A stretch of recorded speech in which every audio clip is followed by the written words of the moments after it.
ans d'histoire, une nature à couper le souffle.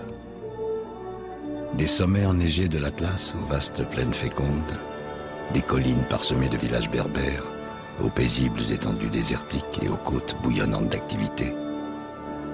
L'expression « terre de contraste » tant galvaudée semble avoir été inventée pour le royaume chérifien. Des côtes de l'Atlantique aux plages de la Méditerranée, ce pays capable de préserver son patrimoine tout en s'adaptant aux exigences de la modernité recèle une richesse insoupçonnée, celle des hommes. Promontoire d'un immense continent, nul ne saurait dire ici si commence l'Afrique ou finit l'Europe.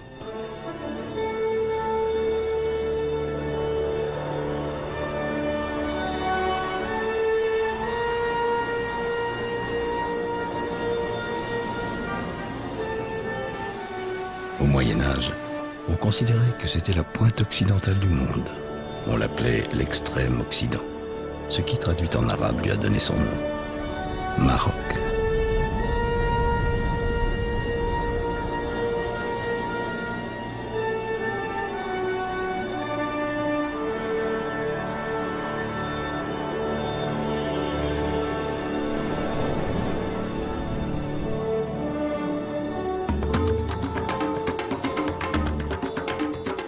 Capitale culturelle du Maroc traditionnel, Fès est la troisième ville du pays. Sa mosquée, Karaouine, siège de l'université, demeure l'un des centres intellectuels majeurs du Maghreb depuis l'époque médiévale, qui voyait les savants du monde entier affluer vers ses prestigieuses écoles de médecine, de mathématiques ou d'astronomie. Mais Fès est aussi une véritable capitale de l'artisanat, avec son industrie du cuir et la présence des plus anciennes tanneries du royaume. Celle de Chouara, établie depuis le Moyen-Âge dans la Médina, est aussi la plus grande. Ghali Rahali est maître artisan, fonction la plus élevée de la tannerie, comme son père l'était avant lui. Je vais au marché pour acheter les peaux et rien qu'au toucher, je sais immédiatement ce que je vais faire avec, quel produit je vais pouvoir créer. Et puis on se rencontre, on négocie les prix, on peut marchander.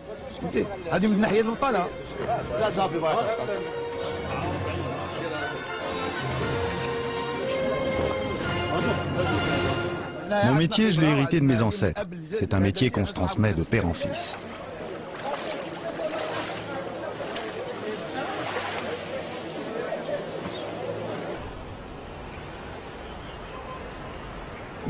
Dans un premier temps, j'achète moi-même les peaux. Ensuite, ce sont les ouvriers qui s'appliqueront à retirer la laine et à disposer les peaux dans les tanneries.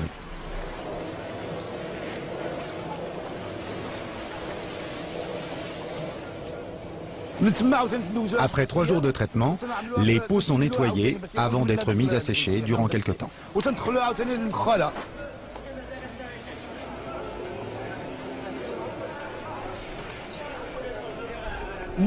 Ensuite, on remet les peaux dans les tanneries afin de les colorer avec des produits naturels.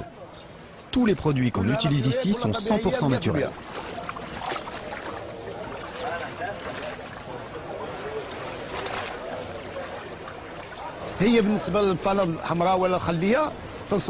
Nous utilisons un type de peau bien précis selon le produit de fabrication.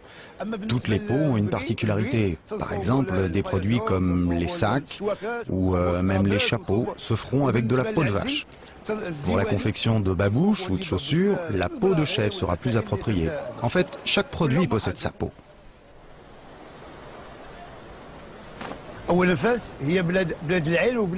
Fès, c'est la capitale culturelle du Maroc, mais elle est également reconnue comme la ville du tannage. Nous continuons à travailler comme l'ont fait nos ancêtres, les premiers tanneurs de Fès, ce qui fait notre réputation dans tout le pays. Quand Moulay Idriss, le fondateur de Fès, est arrivé ici, il a commencé par construire des tanneries. Les Juifs ont été les premiers à se lancer dans le métier.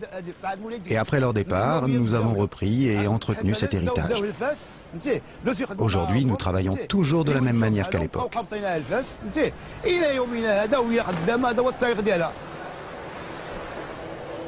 Le tannage, c'est une tradition très ancienne à Fès, qui continuera d'exister encore très longtemps, si Dieu le veut.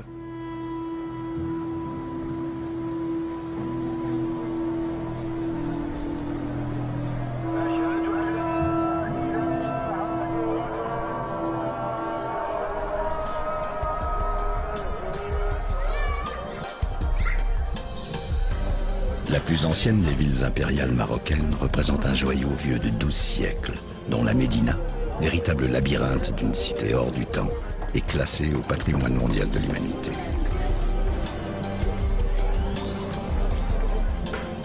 Cachés derrière des façades anonymes, on découvre des bijoux d'architecture traditionnelle, préservés, uniques, comme le palais El Mokri, l'un des plus impressionnants de Fès, resté clos pendant près d'un demi-siècle et qu'une prochaine rénovation va ressusciter. La résurrection de ce patrimoine exceptionnel, c'est le travail d'Abdelaziz El Moussaoui, architecte spécialisé dans la rénovation de Riyad dans le respect des méthodes traditionnelles. Pour ce genre de Riyad, je ne dirais pas que la loi est draconienne, mais il faut quand même signaler que les règles sont très strictes. Il y a énormément de vigilance de la part des autorités. Par exemple, il y a eu le ministère de la Culture, il y a l'agence de dédensification et de réhabilitation. C'est une agence qui veille au respect de l'urbanisme de l'ancienne ville, de la ville de Fès.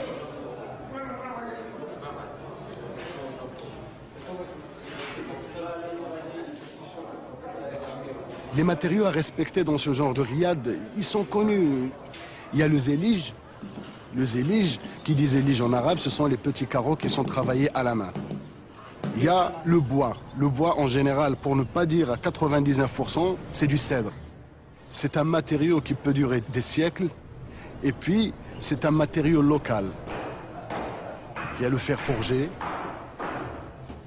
Il y a le plâtre. Le stuc, c'est le plâtre qu'on arrive à travailler, à sculpter.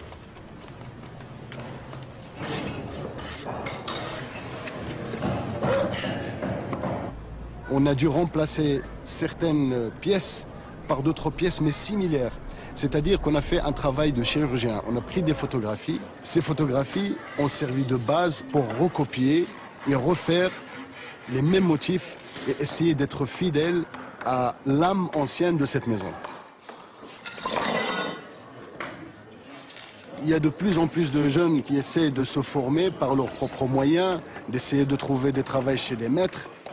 Et de l'autre côté, il y a aussi la tutelle de l'État qui essaye, avec le ministère de la Culture, avec beaucoup d'organismes, de faire intéresser les jeunes à cet artisanat-là. Et pour que justement, ce genre de patrimoine et de joyaux ne soit pas laissé à l'oubli.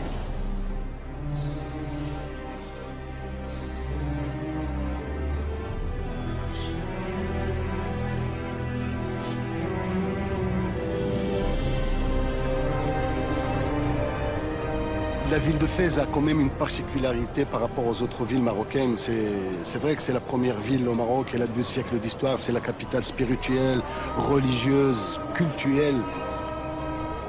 Elle a la particularité d'adopter les gens, cette ville. Elle est très cosmopolite. Et vous sentez que tout le monde veut appartenir à cette ville et tout le monde veut mettre du sien pour la sauvegarder, pour lui rendre hommage en quelque sorte. Parce que cette ville, elle reçoit et elle donne.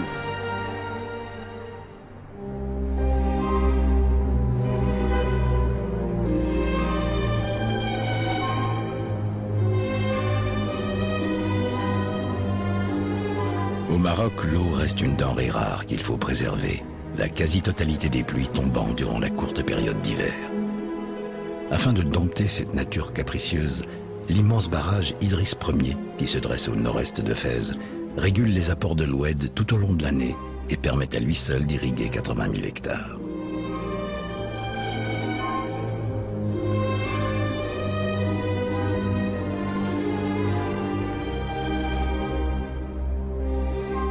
Coincés entre le Rif et le Moyen Atlas, ces grands espaces sont le terrain d'une agriculture variée, secteur clé de l'économie marocaine, puisqu'il emploie près de la moitié de la population active du pays.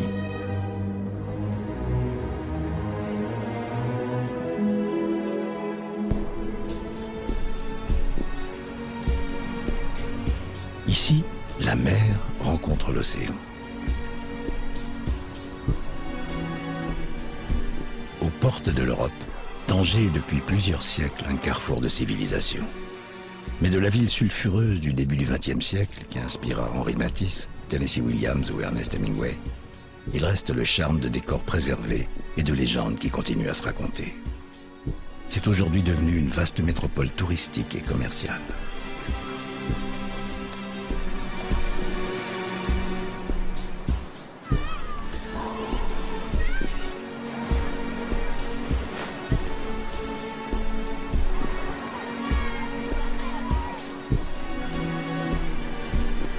À la périphérie de la ville s'étend d'ailleurs le premier port de commerce du Maroc, à seulement 15 km des côtes espagnoles, sur le détroit de Gibraltar, la deuxième voie maritime la plus fréquentée au monde. Tanger Med, équipé d'installations flambant neuves, traite plus de 3 millions de conteneurs par an et sa capacité va plus que doubler à l'issue des travaux qui sont encore en cours.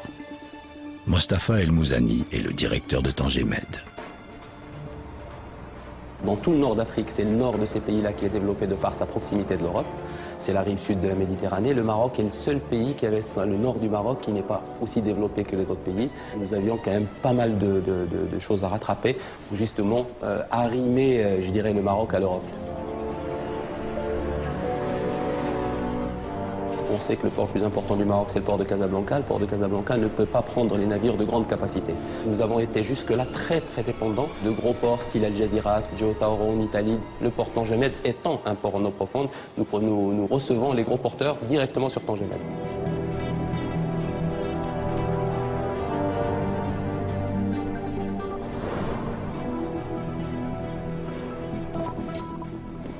Nous sommes dans le détroit de Gibraltar, c'est 100 000 navires qui croisent nord, sud, est, ouest. C'est la bonne position et nous sommes heureux de l'avoir choisi.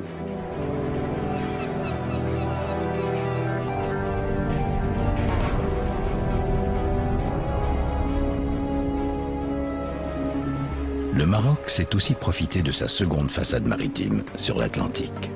Le climat y est doux.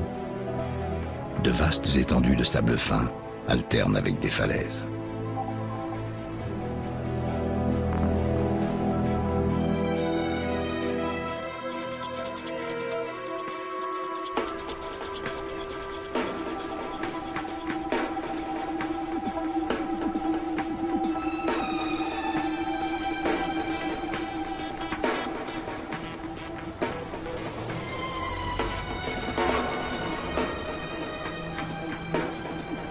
Rabat, deuxième ville du Maroc en densité, est la capitale politique du royaume depuis 1912.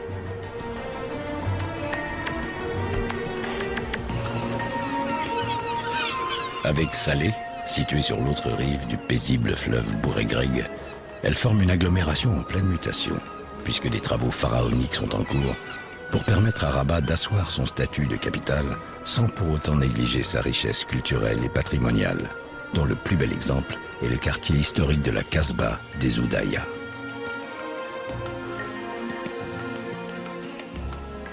À la fois architecte et historien, Mohamed Essemar travaille à la mutation de la cité tout en assurant la préservation de ses trésors architecturaux. Si vous connaissez bien Paris, le meilleur quartier c'est le quartier latin et Montmartre bien sûr, et moi je dis les Oudaya c'est le Montmartre de Rabat. Il y a un passé, il faut le conserver. On est dans le présent, on est dans un Maroc du 21e siècle. Il faut construire un futur. Le tunnel des Oudaya, c'est à la fois du modernisme pour pouvoir fluidifier la circulation, résoudre le problème de circulation et tout, certes, mais on a conçu ce tunnel pour protéger les Oudaya, pour protéger la Médina de Rabat, parce qu'elle était agressée par la pollution auditive et la pollution des échappements, qui est justement une agression pour les parois et pour tous les monuments de la Casbah et de la Médina de Rabat.